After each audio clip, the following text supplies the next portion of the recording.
¿Qué tal? Buenas noches, bienvenidos a Espiral. Seguimos preguntándonos qué sucedió el viernes pasado en Tlahuelilpan.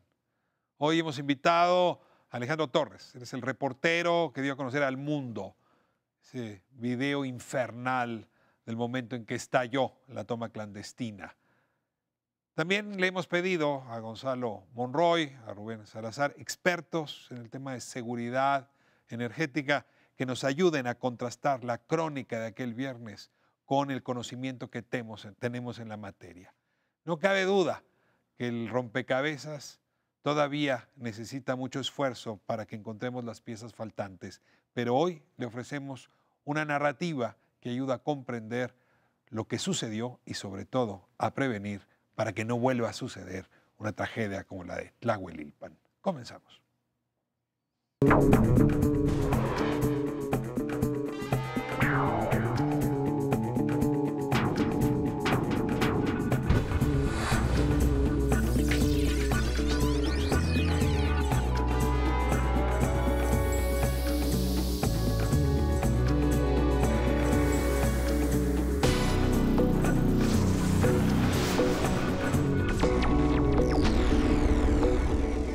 Abrimos con la entrevista que le prometí a Alejandro Torres Castañeda. Alejandro, bienvenido. Me da mucho gusto tenerle aquí. Gracias, buenas noches. Alejandro es periodista, 19 años como periodista ahí en Hidalgo, sobre todo en la zona de Tula, y fue a quien le tocó, no sé cómo calificarlo, pero el momento trágico del viernes ahí en Tlahuelilpan, y le tocó a usted levantar un video que al final cuando se hizo viral y se fue a todo el mundo.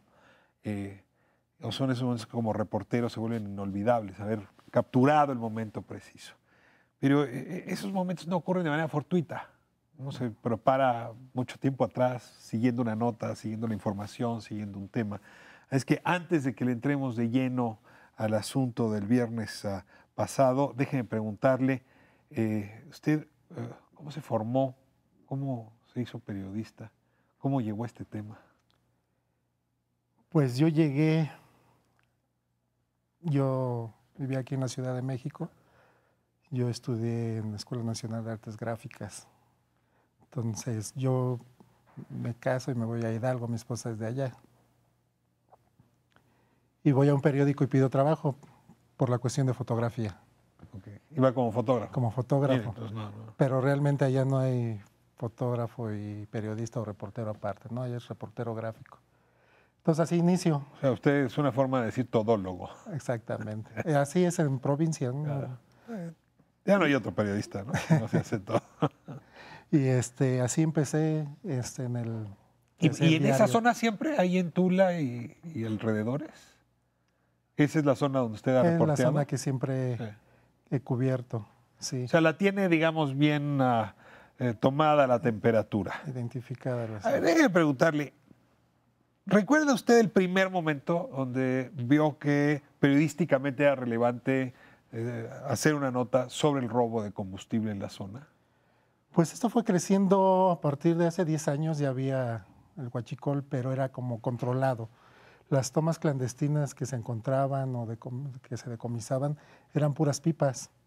Ah, no eran perforaciones en el ducto. Eran ductos, pero se encontraban las pipas abandonadas cuando se salían de control, encontraban las pipas. ¿Cuándo levantó la primera nota, se acuerda? O sea, ¿2009 habrá sido la primera?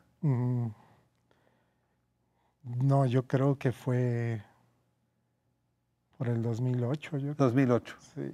¿Y qué era? ¿Crimen organizado? ¿Era gente del lugar? Era crimen, o sea, no puedo decir a ciencia cierta, porque pues nunca dan la versión oficial, pero pues, lo que se habla que era crimen organizado, el que controlaba esta cosa de la ordeña. Hay rumores de que de pronto este negocio se empieza a volver el 40% de sus ingresos, el 30% de sus ingresos.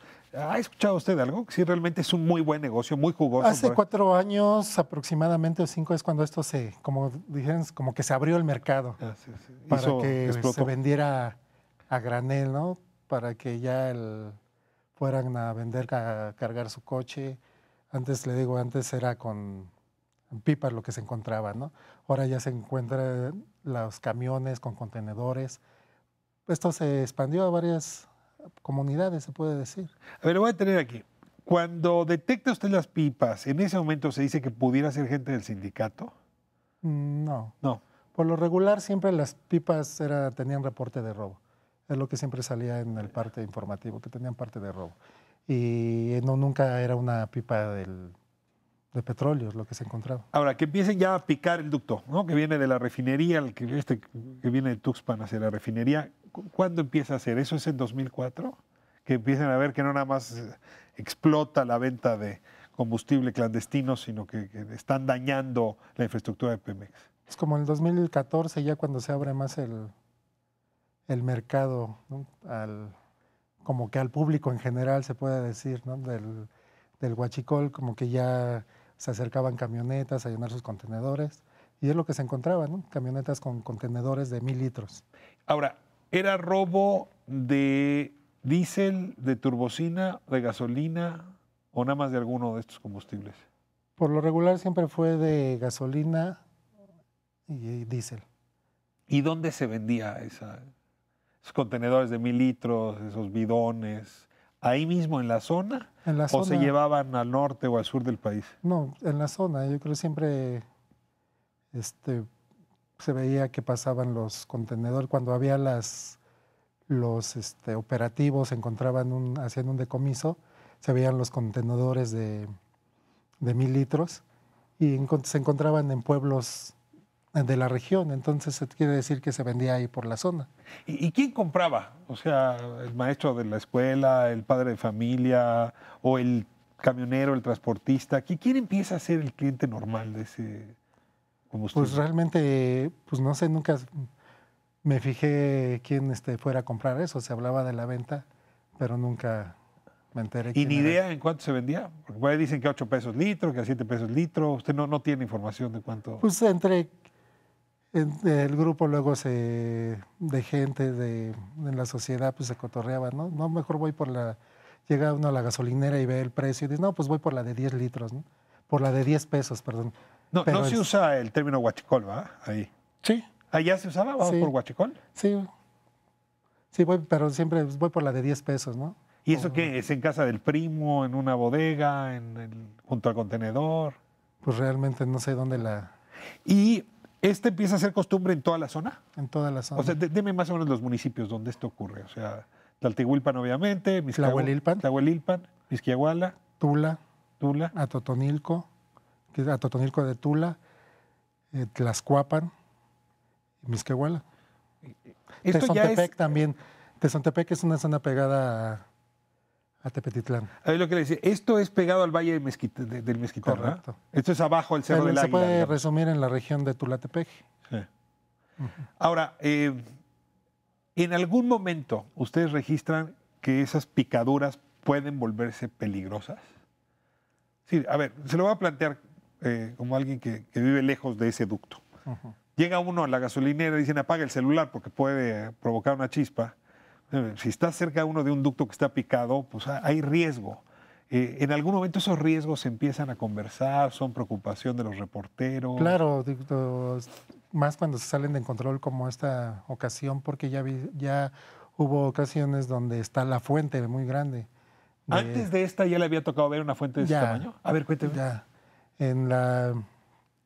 cerca de Cruz Azul, de Ciudad Cooperativa Cruz Azul, hay una comunidad que se llama La Guitarra. Ajá. Esa es la más grande que he visto.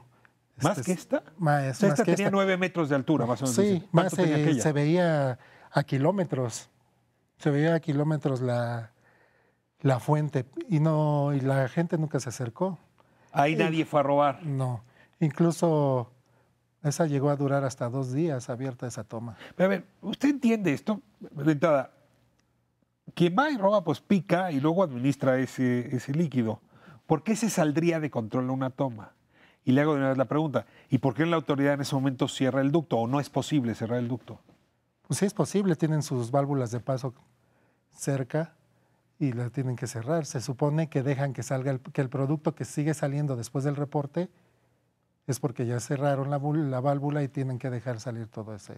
Ah, o sea, eso que sale es después de que cerraron la válvula. Es lo que dice Pemex. Pero usted no se le alcanza a creer. Pues era mucho y pasaron muchas horas. Ahora, accidentes. Digo, ahí está la fuga, en fin, el caso de la guitarra, en fin. Pero ¿le tocó alguna que hubiese sido peligrosa, que ya hubiese prendido fuego, que hubiera dejado daños humanos? Sí, hace unos meses murió un elemento de protección civil de Tula. ¿Por qué? Por inhalación del... Ah, por inhalación, sí, pero ninguno por fuego. Por fuego no. En febrero cumple un año que el director de Protección Civil de Tlahuelilpan tuvo un percance, ya estaba prendida la toma. Entonces de repente da un flamazo más grande y es donde él sale herido, estuvo internado creo 3 meses. Afortunadamente pues ya está otra vez incorporado. Bueno, en diciembre anuncia el gobierno de la República, en voz del presidente López Obrador, que se viene un operativo muy serio para combatir estas organizaciones, pues que están haciendo un buen negocio con los hidrocarburos mexicanos. Si le cortan ese insumo al crimen organizado, pues le están quitando uno de sus ingresos importantes. No digo que sea el único, a lo mejor no es el principal, pero sí se habla de que es uno de los ingresos importantes. Comienza el operativo hacia finales del año, principios del año 19, y le quiero preguntar, en esa zona, ¿qué pasa? Digo, aquí tenemos un poco el reporte general, pero ¿qué pasa en la zona de Tula? Pues el abasto siguió normal por una semana del combustible.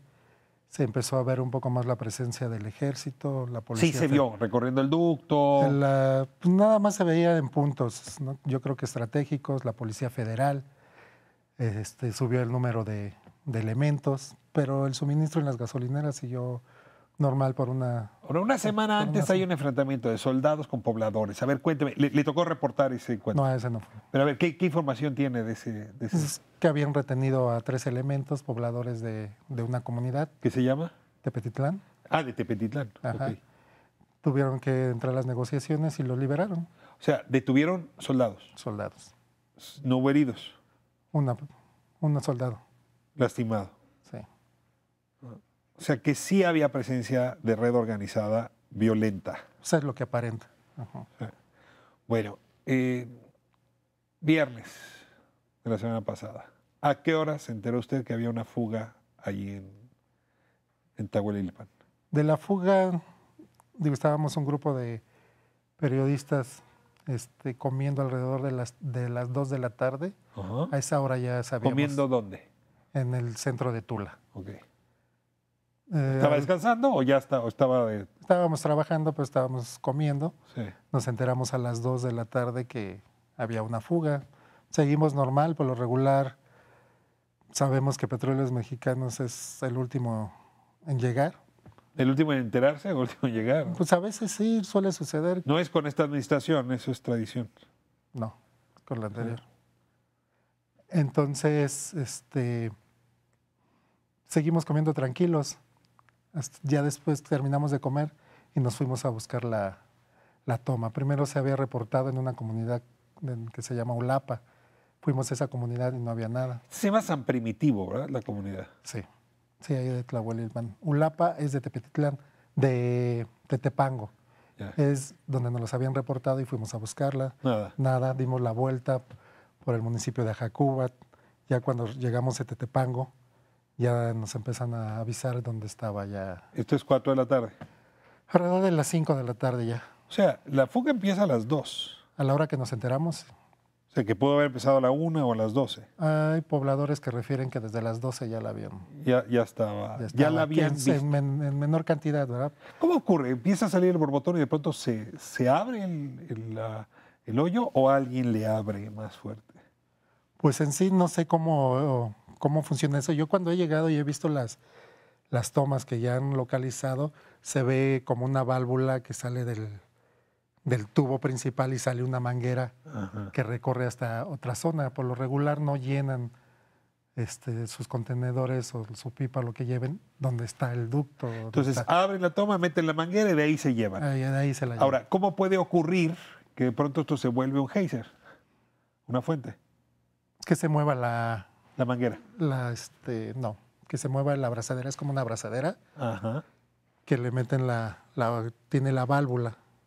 Entonces se recorre la abrazadera y puede ser que por ahí salga. Digo esto porque ya me pasó la experiencia una vez. Fui a cubrir estaban ya los elementos de bomberos y no salía fuente, salía así como fluyendo del piso como derrame. Como derrame. Entonces los elementos de protección civil ya habían metido la mano y dice, se movió. Eso se refiere que se había movido habían jalado, yo creo, la manguera y se había... Ahora, nada más necesito entender, alrededor de la zona ahí en San Primitivo, hay quien, yo escuché a varios diciendo, se mojaron los maizales, se comieron los maizales. Otros dicen, no, era alfalfa porque el maíz se acaba en diciembre. ¿Cómo estaba? Digamos, cuénteme un poco el Era escenario. Alfalfa lo que había. Es alfalfa. Y se mojaron una parte por la fuerza del chorro, ¿no? De la gasolina, no por el derrame. Curiosamente, esta toma estaba dentro de una zanja de riego. Entonces ahí se contuvo. Se contuvo, era una... Y es donde se ven las imágenes que están levantando. Muy bien. 5 de la tarde, ¿ya hay gente? Ya. ¿Cuánta gente? Más bien yo llegué pasadita de las 5, llegué como 5:30, yo creo iban a dar las 6. ¿Cuánta gente? Yo vi unos 300, entre 300 y 500 personas. Cuando dicen que llegaron a ser hasta 800, ¿es cierta? Yo no vi esa cantidad. 300. Yo vi entre 300 y 500. ¿Y ese fue estable? A lo mejor por el flujo contabilizan esa cantidad porque estuvieron entrando y saliendo. Okay. La gente va llegando. ¿De qué carreteras, de qué calles? O sea, ¿cómo llega? Descríbamela. San Primitivo colinda con Tlaxcuapan, entonces está la carretera federal Tlaxcuapan-Tlahuelilpan. Sobre esa carretera se veía plenamente cerca de unos 20 metros, 30 metros, el chorro de agua, era muy evidente, estaba a la vista de todos. No había nada que les estorbara, había 2 accesos, el acceso principal a la comunidad San Primitivo, la carretera... Y la autoridad no bloquea ninguno de los 2 accesos, ni la federal, o sea, deja que la gente siga llegando. Cuando nosotros llegamos pensamos que nos iban a impedir el acceso con la unidad, porque es lo que pasa. ¿Ustedes llegaron con letrero de prensa? No, con coche normal, sin letrero. En otras oportunidades en otras ocasiones que hemos cubierto este tipo de incidentes, cierran, ponen un cerco, los primeros que llegan son los elementos de protección civil o los soldados. Y cierran. Ponen un cerco donde pues no le impiden a uno entrar. Los caminos los bloquean. Si es peligroso, los caminos lo bloquean. ¿Por qué no habrán hecho esto ahora? No sé. ¿Lo liga usted, el que no hayan hecho nada, con el secuestro de los 3 soldados una semana antes? No sé, eso no lo puedo afirmar, lo desconozco. Pero sí observa usted, ¿a cuántos soldados? El ejército decía que llegaron unos 25. Al llegar por esta carretera, yo lo primero que fui fue a la policía estatal y policía municipal. ¿Cómo cuántos efectivos, elementos? Yo vi unas 10 patrullas. Okay. ¿Y parados a distancia? Parados a distancia. ¿No se acercan con los pobladores? Pues se acercan los pobladores, pero al momento de transitar, cruzar con ellos, pasaban con... Pero me refiero, los elementos no se acercan a la toma, no la acercan, no impiden el acceso a la toma. Lo que haya visto, no. ¿Por qué cree que no lo hicieron? Pues realmente no lo sé. Ellos dicen que sí advirtieron. A lo mejor al principio, cuando empezó la toma, lo han de haber hecho, pero yo en el momento que pasé por ahí, desde que llegué antes y después del incendio, en ningún momento escuché una advertencia de parte de las autoridades. ¿Cabe el ejemplo que es porque era mucha gente? O sea, cuando uno tiene 500 pobladores, ¿no es lo mismo cuando uno enfrenta a 15? O sea, en el caso de la guitarra, por ejemplo, no había gente. La advertencia, a lo mejor no te detengo, pero te advierto, ¿no? ¿Quién llegó? Pobladores, vecinos, huachicoleros, empleados de huachicoleros. O sea, ayúdeme a caracterizar la gente. Usted habrá preguntado, se ven niños, ¿no? Los niños llegaron ciudadanos que vieron la oportunidad, que vieron que nadie los estaba deteniendo, que vieron que entraban y salían ya con sus garrafones llenos. Y se les hizo fácil, nadie les impidió entrar. ¿Había escasez de gasolina cerca? Tanta escasez no, sí había gasolineras que ya presentaban desabasto, ya se hacían largas filas, no como se vivió aquí en ¿Pero fue gente que le hacía falta gasolina a su coche o gente que quería revender? Había gente que no tenía ni moto, vamos a decirlo, ¿no? Que ni moto. A lo mejor el joven que el amigo, oye, vamos, y ellos por echar cotorreo, pues fueron y se metieron. Me llama la atención que llega una camioneta tipo F-150, llena la batea de garrafones. De 50 litros cada uno. De 50, de 20. Mi pregunta es, ellos, los que venían en la camioneta, no iban a surtir a llenar todo eso. Esos eran redistribuidores. O no sé, o a alguien más ahí ya les estaba recibiendo ¿El huachicol? No, les estaba recibiendo los garrafones. Alguien les estaba suministrando los garrafones para que la gente los llenara. Me decían que migrantes centroamericanos también los mandaron. Hay declaraciones de migrantes que están buscando a sus compañeros que les dijeron que habían ido a... O sea, los contrataron. Pues no puedo decir si los contrataron o simplemente los invitaron, vieron la oportunidad de hacer un dinero o vender. Apestaba, dicen. Sí. Muy fuerte. Muy fuerte. Cuando llegamos los 3 compañeros juntos, ya el olor en el ambiente era mucho a combustible. Nos empezamos a acercar. Primero, como pensamos que había un cerco policíaco que no nos iban a dejar entrar, nos quedamos a una distancia más alejada con la unidad. Al ver que no, pues ya nos acercamos casi al frente, más bien al frente de la toma, la veíamos así. ¿A cuánto? ¿A qué distancia llegó? Yo creo que con la unidad han de haber sido unos 100 metros.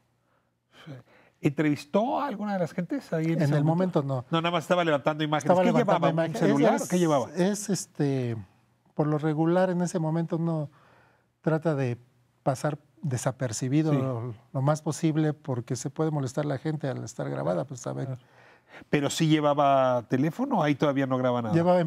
Cuando llego hago una transmisión en vivo por Facebook, donde se ve que la gente está recolectando, está la fuente, ya está el olor, y dejo de transmitir y entonces ya saco la cámara y me acerco más. ¿La cámara o el teléfono? No, el primero... Sí, llevaba una cámara. Sí, llevaba una cámara, que es con la que hago la... A ver, ahí le pregunto al ser humano. Vio niños. ¿Qué dijo? Porque, a ver, eso quiere decir que eran familias enteras haciendo esta labor. ¿Qué pasa cuando uno ve niños en esto? Pues uno se admira la responsabilidad de los padres de llevar menores. A lo mejor uno como adulto se puede arriesgar, ¿no? Pero llevar a su familia. Y digo, no los juzgo, ¿no? Pero sí es una irresponsabilidad.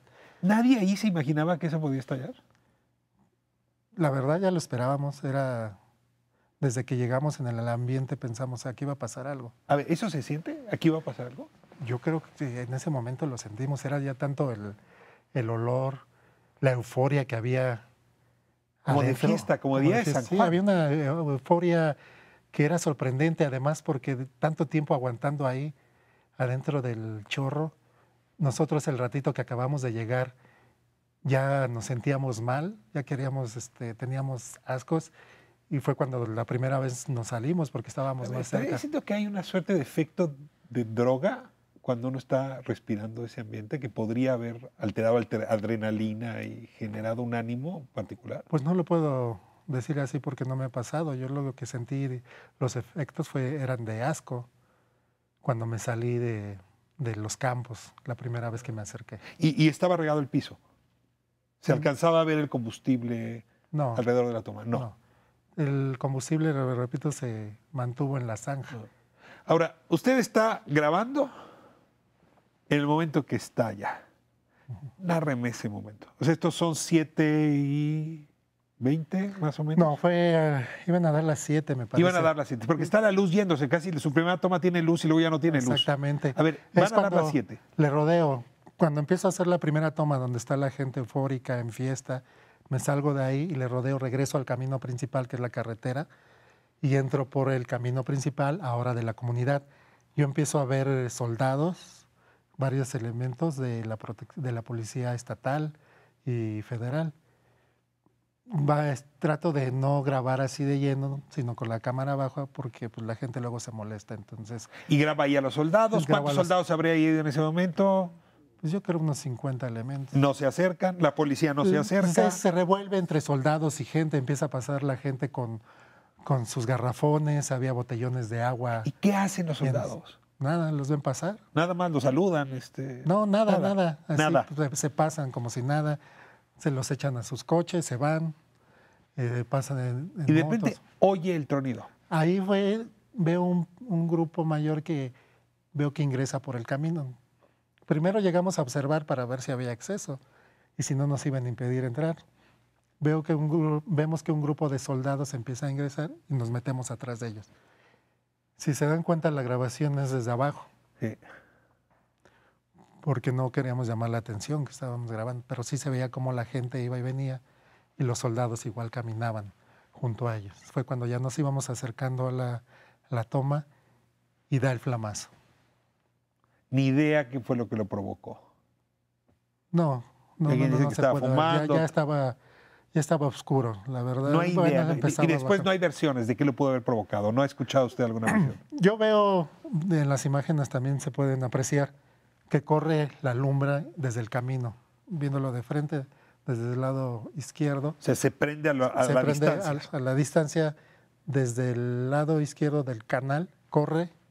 O sea, lo de un cigarro puede ser cierto. Pues a mí me dicen los de él, algunos elementos que saben de seguridad, que un cigarro no genera eso. No Dicen genera que un eso. cerillo tampoco, a menos que sea turbocina. Y entonces se ve el flamazo y es cuando empezamos a echarnos un poco para atrás. No hubo explosión, como lo he No hubo repetido. explosión. De pronto se eleva. Fue el flamazo. Como... Bueno, y de pronto usted, supongo que habrá visto la peor escena de su vida, como luego la vimos nosotros, gracias a usted. La gente incendiada. Exacto. Y se le acercan y le dicen, me estoy muriendo. Parecía una cortina, que salían atrás de una cortina, ¿no? De un telón, pero salía la gente prendida, corriendo.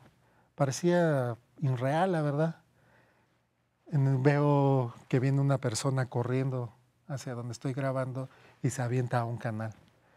En ese ¿Quién momento, les dice revuélquense para apagarse? Yo empiezo a gritarles, si se dan cuenta de repente. O sea, la voz es de usted. ¿Qué dice? Sí, como que pierdo el saco de cuadro porque les empiezo a gritar, pues tírense, revuélquense, y las personas empezaron a... ¿Pero qué le pedían? ¿Que usted los apagara o qué les pedía? No, ellos corrieron a donde pudieron y los que lograron salir.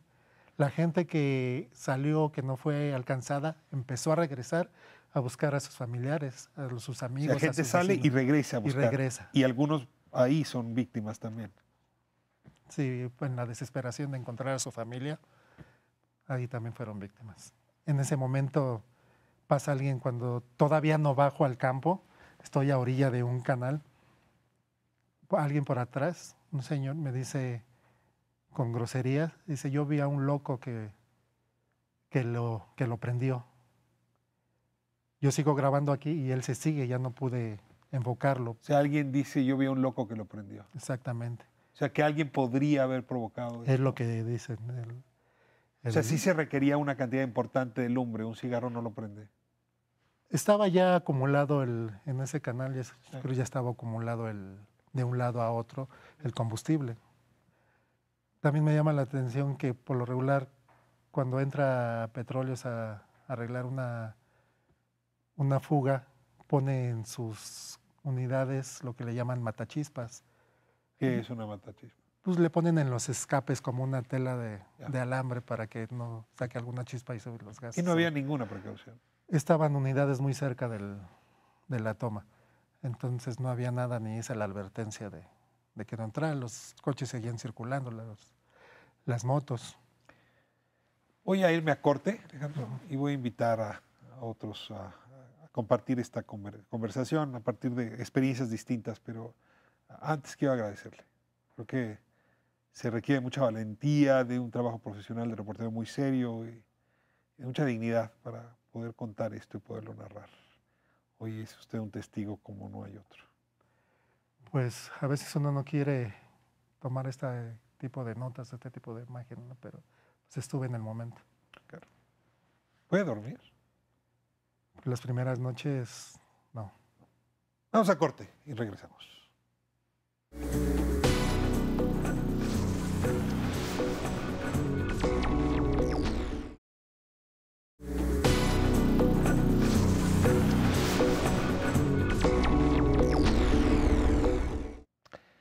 Seguimos hablando de la tragedia de Tlahuelilpan y la pregunta que nos hacemos a todos es ¿cómo llegamos ahí? ¿Cómo ocurrió? ¿cómo explicarnos ese infierno? La verdad es que es difícil y sobre todo hay que observar muchas variables antes de llegar a una comprensión del hecho. Ya Alejandro Torres nos explicaba hace un momento cómo vio él de primera mano el evento, el reportero, el noticiario retrovisor, le tocó levantar imágenes que han recorrido el mundo. Ahora vamos a ligar, digamos, su crónica con opiniones de especialistas, de expertos en el tema energético, pues para completar la fotografía, el rompecabezas lo más que podamos. En primer lugar, presento a Gonzalo Monroy. ¿Cómo es tradición, Gonzalo? Dinos quién eres. Ricardo, muy buenas tardes. Yo soy Gonzalo Monroy, el director general de la consultoría GMC. Llevo 16 años en el sector energético mexicano, también el norteamericano. Y pues bueno, justamente por azares del destino he estado muy relacionado analizando el fenómeno del robo de combustible desde la parte de finanzas públicas, del robo de combustible en términos del impacto de las comunidades. La semana pasada estuviste aquí dándonos una buena clase. ¿Quién te iba a decir que ya te voy a traer de abonado? En breve te dejo esta silla. Gonzalo, muchas gracias. Alejandro, muchas gracias por estar con nosotros. Gracias. Te presentas muy rápido tú en esta ocasión. Alejandro Torres, reportero del noticiero Retrovisor y del periódico La Región, en la región de Tula-Tepeji, en el sur del estado de Hidalgo. Gracias por estar con nosotros, Alejandro. Y le doy la bienvenida a Rubén Salazar. Rubén, te toca. Muchas gracias, Ricardo. Soy Rubén Salazar, soy director de la consultora Etelec. Somos una consultora en riesgos, comunicación y políticas públicas.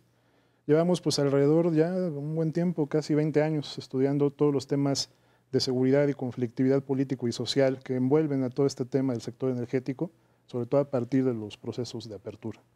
A ver, vamos a recorrer un poco algunos de los elementos que nos puso en suerte. A ver, las fechas, es interesante, yo creo que ahí Gonzalo nos pueden ayudar. O sea, esto empieza hacia 2004, por lo menos en la zona de Tula, ¿no? No puedo solamente hablar de todo el país, pero creo que nos da una buena idea. En 2009 se va consolidando, en 2014, dice él, se vuelve masivo, no solamente el robo, sino la venta, ¿no? Sí. Y luego, pues el siguiente episodio es diciembre de 2018, enero de 2019, cuando el gobierno de la República decide con la policía, con el ejército cerrar. A ver, ¿estas fechas descuadran con el fenómeno general en el país? Yo creo que es una muy buena cronología la que está haciendo Alejandro, y efectivamente los registros son así. Originalmente no era de que hubiera tomas ilegales como las conocemos al día de hoy, era más en el robo de pipa, era más el robo hormiga. Ahí tiene que ver su parte el sindicato, en esa parte quedaba ahí muy bien, donde jugaban una especie de Robin Hood los piperos, le bajaban un poquito el combustible de la pipa, lo rellenaban con agua, con benceno, con algunas otras cosas. Y eso de huachicol es eso, ¿no? En ese primer momento, digamos. Gasolina rebajada. Pero era sobre todo una parte de robo hormiga. Justamente eso empieza a escalar, empieza a ser la sofisticación. Viene precisamente la guerra contra las drogas del presidente Felipe Calderón y encuentran precisamente 2010, 2011 a encontrar. Las primeras, las más espectaculares, es toda la parte del Triángulo Rojo, pero después se van justamente muy cerca de las refinerías. Preguntártelo directo. Hidalgo es zona de Z, ¿no? Sí. Es zona de Lascano, de Heriberto Lascano. ¿Es él el que monta este negocio? Te pregunto, digamos, por... No necesariamente. Ahorita, por ejemplo, me voy a retrotraer un poco más a lo que tenemos al día de hoy.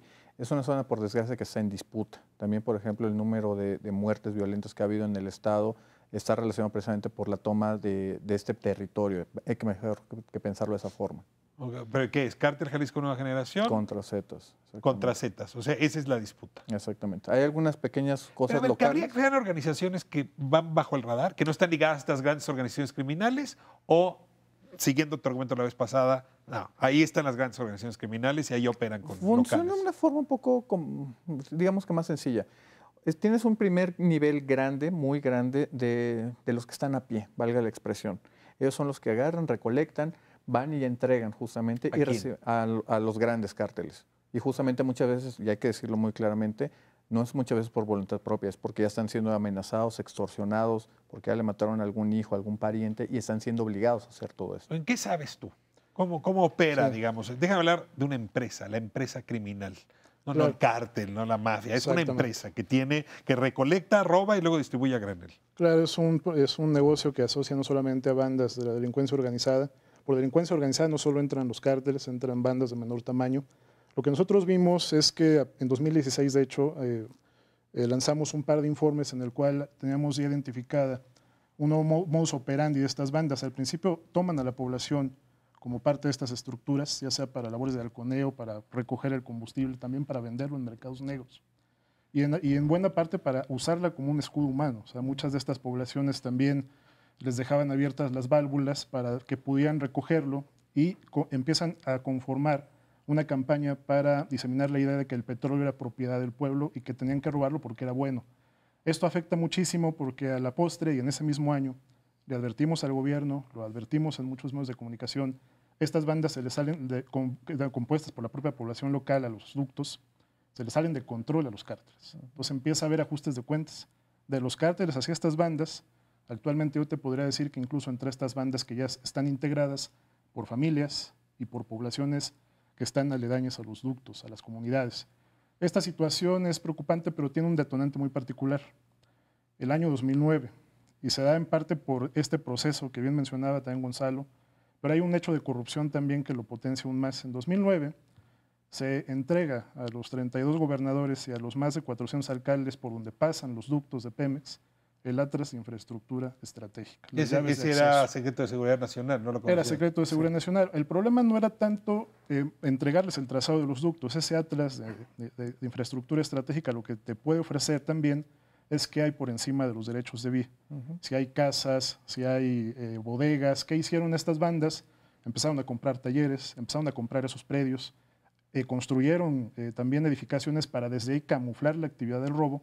Bueno, llegaron a construir túneles en el municipio de Valle de Santiago, en Guanajuato, para desde ahí empezar a ordeñar, con una, digamos, sofisticación de tal tamaño que la venta, digamos, era a tal nivel industrial, de los grandes clientes de los cárteles. Estamos hablando desde el sector industrial, agrícola, sí, es el sector robo transportista. Cuando uno habla de 2.000 millones de litros, claro. Es una industria enorme. Ahora, también narra Alejandro cómo pues, el picadero, déjeme llamarlo, ¿no? de las tomas clandestinas se crece, ¿no? O sea, los tubos cada vez son más lesionados, más heridos, hasta el punto donde esto empieza a ser peligroso. O sea, ya está el caso de la guitarra, ¿no? Mencionabas. ¿En qué año fue lo de la guitarra? Fue el año pasado apenas. ¿No? Donde ya tienes un borbotón, dice, mucho más alto que el de Tahuelilpan.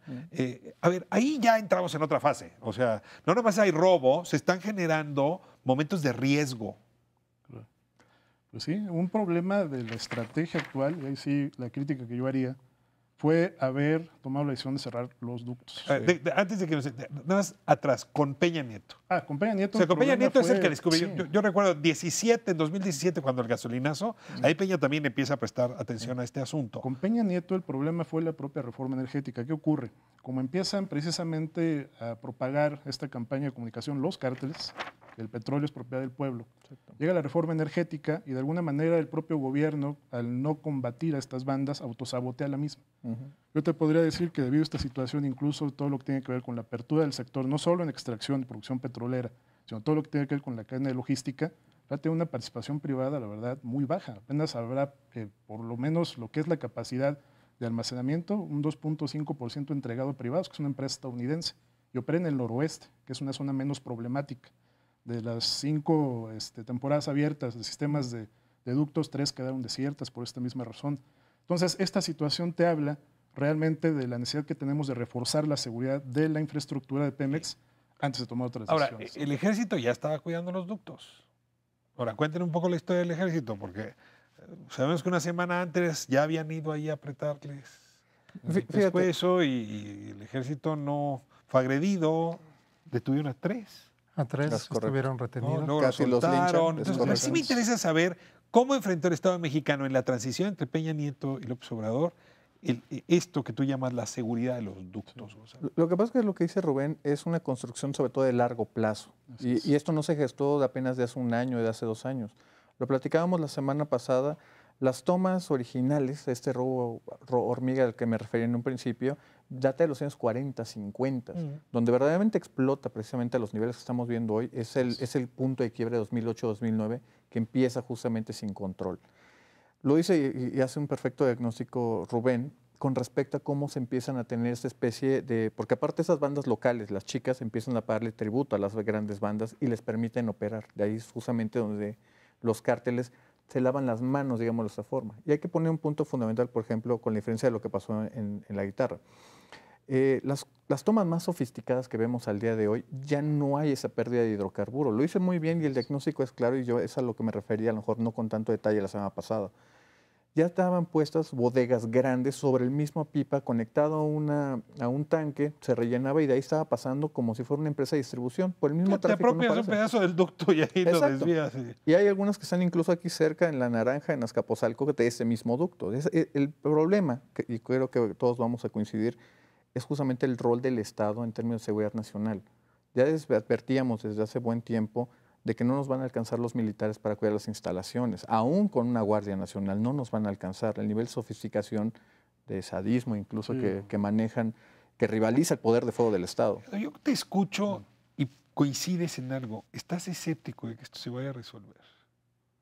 O sea, desde otra mirada, o sea, tú tienes la cámara puesta en otro lado, pues, un poco como le hiciste el viernes, ¿no? Como a ras de suelo. Pero ahí coincides en que esto no va a cambiar.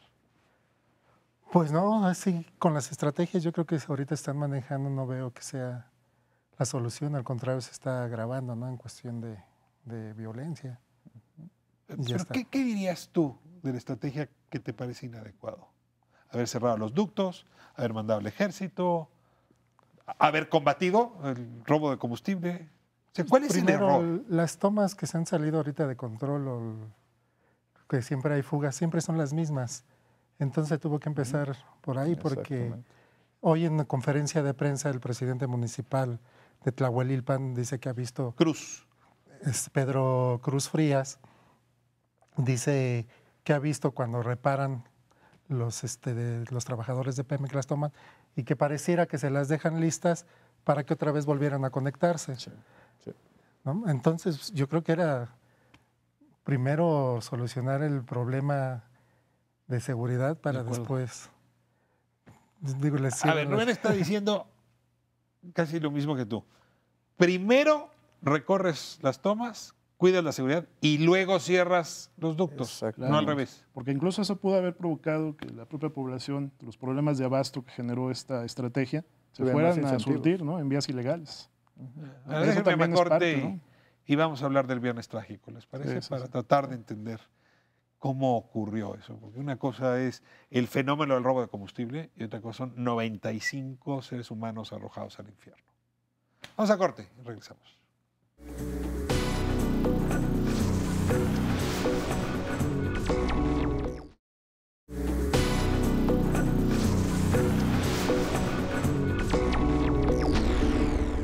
De vuelta en Espiral, estamos hablando de la tragedia de Tlahuelilpan.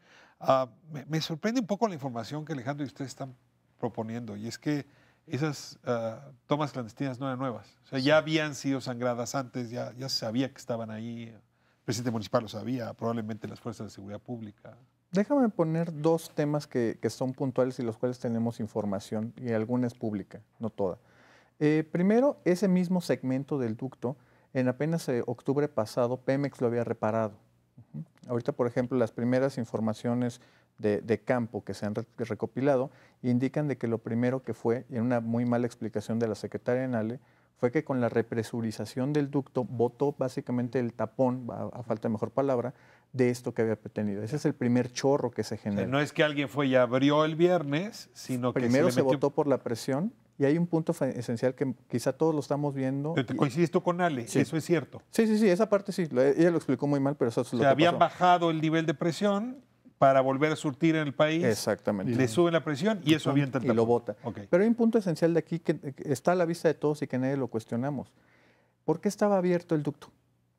El ducto tiene que estar justamente enterrado. No, estaba enterrado. Ahí no sabemos, y ahí sí no hay información, tengo que decirlo muy claro, de saber si Pemex ya había justamente cerrado y vuelto a tapar el ducto o simplemente lo dejaron abierto. A ver, Alejandro dice que estaba en una zanja, lo hemos visto en las imágenes. La zanja no se hizo sola.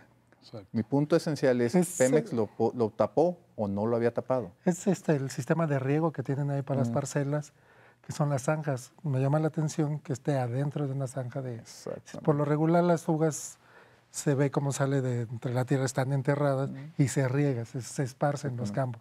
Aquí no, aquí lo que se esparció fue por una alberca. Por el chorro, pero todo se estancó ahí, como que todo estaba dado para que todo ahí se detuviera. Paso al momento de la seguridad, esta es su especialidad. O sea, Alejandro nos vuelve a narrar y sí se ven como una serie de decisiones equivocadas a propósito de la seguridad. Dice, frente a otros eventos, lo que yo había visto, dice Alejandro, en el caso de la guitarra, es un cerco.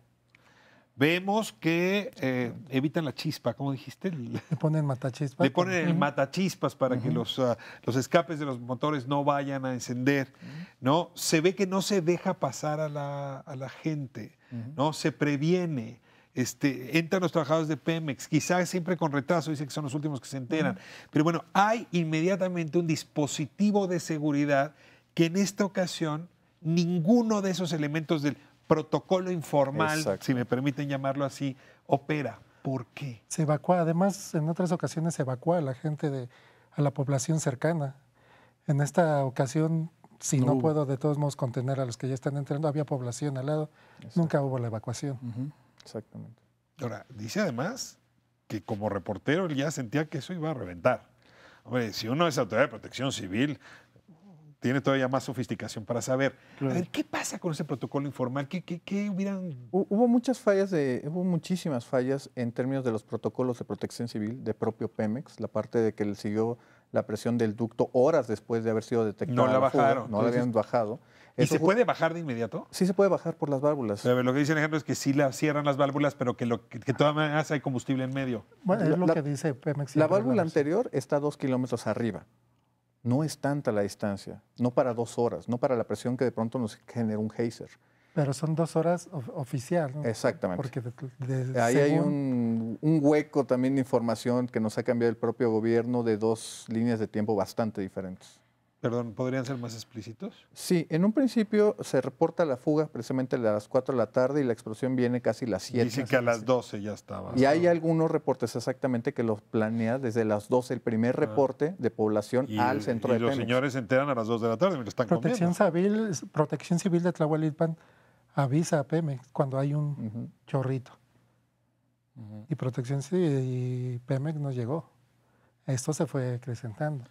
Mira, lo cierto es que no es la primera tragedia que ocurre en el país. Correcto. Antes de esta, la peor había ocurrido en San Martín Texmelucan, en Puebla, 2010, con el gobierno de Felipe Calderón. Hubo 28 muertos por una explosión derivada de una toma clandestina.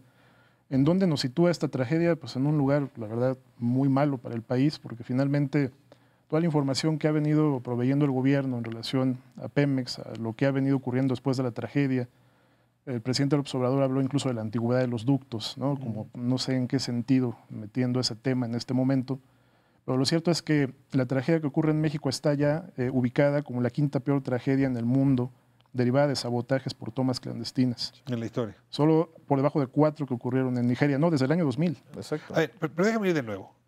Pemex no cierra a tiempo la válvula. No me equivoco periodísticamente si hago esta afirmación. No. Se tardó en cerrar. Sí. Ahí hay una situación, hay ciertos tramos donde no puedes cerrarla de inmediato, puedes generar más presión. Entonces, hay muchas explicaciones y coincido con Gonzalo, el gobierno no ha sido claro en determinar, digamos, pero ya con la un información peritaje, que ustedes tienen, pues si dice que la válvula está a 2 kilómetros. Así es. Esa es la primera. Segundo, ¿por qué no se hace un cerco alrededor de la toma? Eso sí, ahí hay una falla, mira, protocolos en la parte del ejército, lo que es extraño, además, que este punto en donde se origina la toma clandestina que explota estaba a menos de 15 kilómetros, la refinería de Tula. El presidente había anunciado un despliegue de militar en las refinerías, que no pueden llegar aeronaves al punto con prontitud para reaccionar, evitar que la gente estuviera accediendo a esta El ejército dice zona. que no tenía efectivo suficiente. Aparte, Por esa- cierto, un vocero militar dijo que había 25. Alejandro me está aclarando que había por lo menos 60. Y que habría otros 60 policías Policía estatales. federal O sea, y no federal. estamos hablando, o sea, ya contener 100 ya pueden contener a 300 Además o de que ya 400. había tiempo que estaba la presencia, como dices, militar, desde aeronaves, yo creo que no. Hay un estaban problema que lejos viene porque arrastrando ahí. Muy Esta correcto. semana estuvieron rondando todo el tiempo. A ver, por ahí. ¿será que no querían un enfrentamiento con la población? O sea, perdón, pero... Hay un problema que viene arrastrando el ejército desde Palmarito. Ustedes recordarán. Exactamente. ¿Qué pasó en En Palmarito? Palmarito, en Puebla, hace 2 años, Exactamente. ingresan a combatir estas bandas, son repelidas por la población, un cártel detrás de esta gente, pues también alentando. Y los soldados, de hecho hay una presunta ejecución extrajudicial de un miembro de estas bandas de huachicoleros, ya salió libre el soldado, Pero esto lo que le provoca al ejército es ese temor también. No, pues esta grabación que está en una cámara donde el soldado le pega un tiro. Tanto un tiro ser acusado por problemas ese es el de de Palmarito. humanos, Entonces, ¿no? ese antecedente hace Marca que el ejército se inhiba en esta ocasión. Alejandro además relata que una semana antes habían detenido también a 3 soldados y luego los soltaron. O sea, sí tendrían los soldados instrucciones de no confrontarse con la población. Hay otra razón. Hace 2 años, y esto nos lo publica el Sol de Puebla, que a ellos les emitimos esta alerta. Nosotros temíamos que en las albercas de combustible, estos chapoteaderos que se formaron, los cárteles dejaban que la gente llegara a surtirse y usar esto como una táctica de amedrentamiento de las fuerzas federales para no ingresar con la amenaza de hacerlas estallar. Entonces, esta alerta desde hace 2 años se veía muy probable el riesgo que se pudiera dar, ¿no? ¿Quiénes son los que llegan? O sea, es el que... A ver, porque ahora se ha dicho que era gente de escasos recursos, pero es que uno ve los indicadores de Coneval y no es un municipio muy pobre, Tlahuelilpan, digamos, en el orden de los de Hidalgo, pero bueno, es gente, dice Alejandro, que no tiene vehículo, es gente que sí tiene vehículo, son ciudadanos, son jóvenes que quieren echar relajo, son guachicoleros, son centroamericanos enviados por los guachicoleros, es decir, 300, 400 personas. ¿Ustedes qué impresión tienen de ese mosaico? Es básicamente una población literalmente común y corriente de lo que vemos en el altiplano, que simplemente vio una oportunidad y ahí es donde entran todos los factores de la escasez, de la ventaja, porque si hemos visto ya los WhatsApps donde están regalando gasolina, los soldados dejan regalar la gasolina. Pero hay una señora que dice, voy al Oxxo a comprarle comida a los soldados que nos están dejando pasar y esa señora se salva. Pero eso te está reflejando justamente, y lo voy a retomar de lo que tú estás apuntando correctamente, el nivel donde queda el ejército y las fuerzas militares en una situación imposible. Sí. No tienen la capacidad de confrontar, y fíjate, déjame ser súper claro, tienen la capacidad de disuadir sin accionar un arma de fuego precisamente por la parte de la chispa. Tienen los protocolos, tienen los entrenamientos, tienes la 18ª, perdón, base militar en Pachuca, ¿sí? a 35 no minutos. Usar cartucho, pólvora, porque eso... Porque tienes el riesgo de incendio. Bueno, en ese caso de explosión. Todo ese tipo de cosas es una falla gradual que corre a lo largo también de la cadena militar. A ver, Alejandro tiene un testimonio y él mismo ha sido además, gran reportero, porque con mucha cautela nos dice de qué tiene certidumbre y de qué no. Tú decías, hubo un señor que dice, alguien prendió detrás suyo. Sí, que cuando unos segundos después de que se da el flamazo y empieza a salir la gente, pasa atrás de mí sobre el camino principal de la comunidad y dice, vi cuando un loco con groserías le prendió. Yo ya no pude captarlo porque pues, pasó rápido y ya después me metí al campo. Yo he estado leyendo y la verdad es que no entiendo de flamabilidad, pero sí he oído que pues, yo puedo apagar un cerillo prendido en gasolina y no se prende. Que no se entienden cómo estalló eso. He oído que lo que pasa es que también el doctor turbocina y que probablemente la turbocina era más flamable. Pero bueno, ahora tenemos esta versión de que alguien pudo haberlo provocado. Y también yo ahí tengo una duda, no sé si me puedes explicar. Hablan de la fricción. La gente ya estaba mojada, empapada, su ropa estaba empapada. Sí. ¿Se puede generar una chispa de la ropa mojada, la fricción? Era de poliéster, ¿no? Es muy correcto. Se podría llegar a generar por la estática. Sí. Teóricamente se puede, sí. Teóricamente es posible. Pero la realidad es de que, por desgracia, quizá nunca vamos a saber. Pero tendría que haber sido en el centro, ¿no? En la fuga, donde estaba toda la gente, ahí debió haber... Es muy probable, al menos en la parte de la alberca, es lo más probable que haya sido precisamente ahí o en el mismo chorro. Pero ya la tierra ropa no necesariamente. Pero alguien que lo incendió... Pero empieza el incendio desde un costado, se ve cómo corre. Corre la lumbre hasta que llega la fuga y es donde da el flamazo. El flamazo, exactamente. Muy bien, pues vamos a cerrar con 30 segundos de conclusiones de cada uno. Se fue rápido el programa y difícil completar la comprensión del fenómeno. Y un fenómeno que al mismo tiempo genera angustia si no se explica. Si no se explica, no vamos a poder asegurar que no vuelva a ocurrir. Comenzamos, continuar. Ricardo, yo insistiría, el gobierno tiene la necesidad y la urgencia de reforzar la seguridad de la infraestructura antes de volver a tomar decisiones irresponsables. Esto implica, por supuesto, también evaluar las decisiones que están tomando. Porque por un lado ya el propio presidente admitió que sí no volverán a cerrar los ductos porque es un sistema pues, más económico, más eficiente que las pipas, pero ya anunció la compra de 500 pipas. Esas contradicciones son las que seguimos sin entender, ¿no? En qué sentido va, porque muy probablemente la estrategia continuará siendo esporádica, ¿no? De los cierres del sistema de ductos. Mira, yo creo que de las partes fundamentales, y lo platicamos quizá retomando la parte de la semana pasada con esto que acaba de pasar, el gran problema que estamos viendo es de que estamos viendo no solo robo de combustible, estamos viendo a final de cuentas la lucha por restablecer en este caso el Estado de Derecho, que es una lucha mucho más grande donde se inscribe la parte de seguridad pública, la seguridad nacional, un sistema que está con alfileres y que en una decisión apresurada se quitaron esos alfileres, esa es la razón del desabasto, y que ahorita literalmente, y posiblemente a lo mejor va a coincidir conmigo Alejandro, posiblemente no estamos ni siquiera arañando la superficie de un problema todavía más grande allá abajo. Alejandro, cierras tú. Pues yo con dos cosas. Primero, decir que la protección civil en los municipios está rebasado por este fenómeno. A veces se han vuelto cuidadores de los ductos cuando no les corresponde y además no están capacitados ni tienen el equipo necesario. Entonces yo creo que para estas zonas pues sí es lo primero que se tiene que atacar para tener una buena respuesta en este tipo de casos. Otra cosa pues es que la gente se dejó llevar, que como lo mencionaba es gente del campo, gente trabajadora, estudiantes, ¿no? Que ahorita está sufriendo y que a veces puede ser cruel la gente, ¿no? Porque de llamarlos guachicoleros a todos cuando no. Era gente común que trabajaba, que pasó por esa carretera principal, vio que le estaban dejando libremente pasar y se les hizo fácil acercarse y querer agarrar un poco de este combustible. Buenas noches. Próximo miércoles, 10 de la noche, Espiral. Gracias por habernos permitido entrar a su hogar, sobre todo con un tema tan agobiante, tan doloroso, tan trágico.